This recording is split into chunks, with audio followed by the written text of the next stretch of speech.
입법조사처는 지난 1월부터 포럼 시선과 논단을 진행해 오고 있습니다. 매월 마지막 주에 국가적인 현안이나 주요 이슈를 놓고 각 분야 최고 전문가를 모셔서 심도 있게 논의하는 자리입니다. 오늘은 그 5번째로 부동산 문제, 신뢰받는 부동산 정책의 원칙과 과제가 주제입니다. 거의 모든 국민들에게 부동산 문제 중요한 관심사일 수밖에 없는 그런 사안이죠.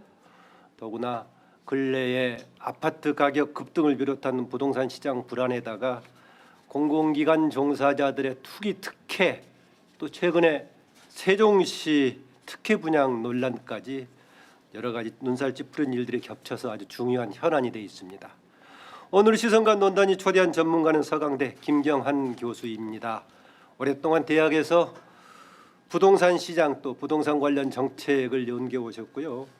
또 한국주택학회, 한국부동산분석학회 회장 등도 역임하셨고 또 국제적인 무대에서도 활동을 해오셨습니다. 국책연구기관인 국토연구원장 또 국토교통부 제1차관을 역임해서 연구 또 정책 분야 모두 이렇게 경험하신 우리나라 최고의 전문가입니다. 어서 오십시오. 네, 감사합니다. 네. 오늘 토론회는 코로나19 방역 지침에 따라서 비대면으로 진행이 됩니다. 화상회의 시스템을 통해서 미리 신청하신 분들이 또 함께하고 계시는데요. 또 비대면 참석자들을 대표해서 오늘 현장에는 국회 입법조사처 이쪽 분야를 전공하고 있는 장경석 입법조사관이 토론을 하게 됩니다. 장 조사관은 주택 토지 또 이런 부동산 분야를 단연간 연구하고 있습니다. 장경석 조사관 어서 오십시오. 예, 그럼 김경한 교수님의 모두 발언을 듣고 나서 질의응답 시간 진행하겠습니다. 부탁드립니다. 네, 안녕하십니까. 서강대학교 경제학부 김경환입니다. 먼저 오늘 시선과 논단에 저를 초대해 주신 김만음 국회 입법조사처장님 그리고 지명 토론을 맡아주신 장경석 입법조사관, 오늘 행사를 준비하기 위해서 애쓰신 여러분들, 그리고 줌을 통해서 이 행사에 참석해 주신 모든 분들께 깊이 감사드립니다. 제가 신뢰받는 부동산 정책의 원칙과 과제라는 주제에 대해서 소견을 말씀드리고 참석자 여러분들과 귀한 의견을 나눌 수 있게 되기를 기대합니다. 이 정부가 출범한 2017년 5월부터 금년 4월까지 집값이 굉장히 많이 올랐습니다. 제가 구체적인 숫자는 시간 관계상 생략을 하겠습니다만은 그 KB국민은행이 발표하는 주택 매매 가격 지수가 전국 19%, 서울 35%, 수도권 29%, 6대 광역시가 15% 올랐고 아파트는 이거보다 더 올라서 서울이 46%, 수도권 35%, 전국적으로 21% 올랐습니다. 전세 시장은 이제 초반에는 안정적이었는데 작년 7월부터 금년 4월까지 그 전에는 3년 동안 0.88% 오르다가 이후에 9개월 동안에 8% 이상 올랐습니다. 서울은 더 올랐고요. 그래서 지난 이제 4년 동안 이 정부가 서민 주거 안정을 위해서 굉장히 많은 노력을 해왔음에도 불구하고 그 25차례 크고 작은 대책을 마련했음에도 이처럼 집값이 안정되지 않은 것에 대해서 저도 안타깝게 생각을 합니다. 물론 이게 다 정부가 비난받을 일은 아니죠. 역대 최저 수준의 금리 그리고 막대한 유동성이 큰 역할을 한 것은 분명합니다. 그렇지만 이런 원인만을 가지고는 앞에서 말씀드린 것처럼 지역 간의 집값 상승의 커다란 차이를 설명하기 어렵습니다. 금리나 유동성은 전국적인 거시 현상이기 때문이죠. 그렇다면은 이 시점에서 정부의 정책에 대해서 좀 냉정한 평가를 할 필요가 있다고 생각합니다. 돌이켜 보면 정부는 처음부터 서울의 집값이 불안한 것이 공급은 충분한데 다주택 보유자들의 투기 때문이라고 진단을 했습니다. 물론 나중에 이제 2018년에 3기 수도권 신도시 건설 계획도 발표했고, 그런데 이제 최근에 와서야 서울의 주택 공급이 부족하다는 것을 인정하고 대응을 하기 시작했는데, 이나마 공공주도의 재개발 재건축이라는 방식이라 시장의 반응이 지금 불투명한 상황입니다. 어쨌든 정부가 처음부터 이제 이런 투기가 집값 상승의 중요한 원인이라고 진단을 했기 때문에 특히 다주택자들에 대해서 대출 억제, 세제 강화, 뭐 거래 규제 이런 여러 가지 수요 억제 위주의 정책을 내놨고, 이것이 효과를 내지 못하면서 앞으로 집값이 더 오를 것이라는 기대 심리가 자리 잡았고, 이것이 다시 수요 증가로 이어지면서 집값이 더 오르지 않았나 이런 생각을 하게 됩니다. 금년 4월 초에 시행된 한국갤럽의 여론조사를 보면 앞으로 1년 후에 집값이 지금보다 더 높을 것이라는 의견이 61%, 더 낮을 거라는 의견은 13%에 불과했습니다.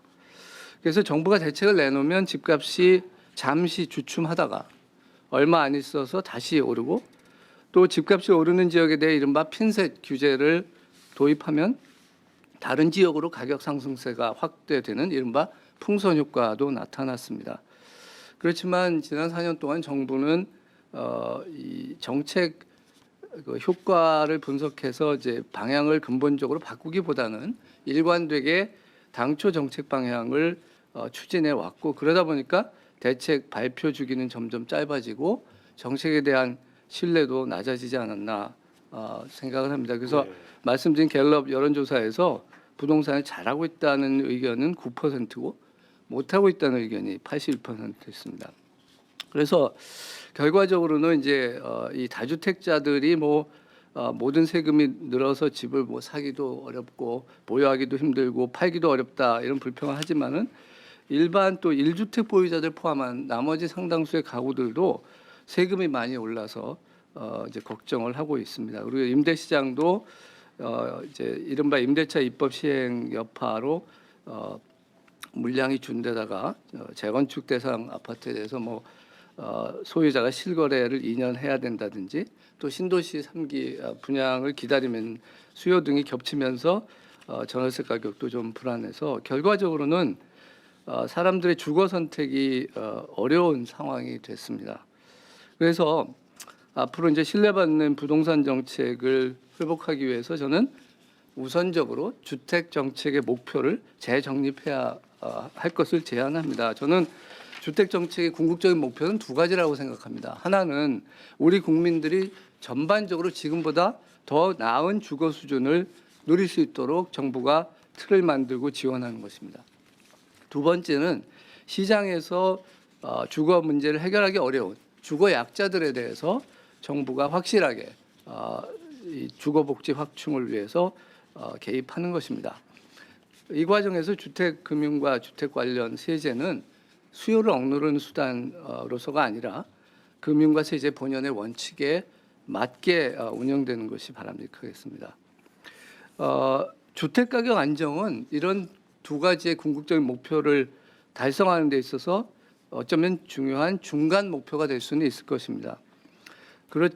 왜냐하면 집값이 안정돼야지 더 좋은 집으로 갈 수도 있고 서민들의 주거도 안정될 수 있기 때문입니다. 그렇지만 중요한 것은 수요 억제를 통해서 집값을 안정시킨다 하더라도 주택의 생산과 소비가 위축되면은 주거 수준 향상에는 역행하는 결과가 될 겁니다. 특히 이제 집값 안정을 명분으로 시행된 정책이 결과적으로 더 좋은 집에서 살고자 하는 국민들의 노력을 어렵게 만든다면 이것은 정부가 원하는 바가 아닐 것입니다.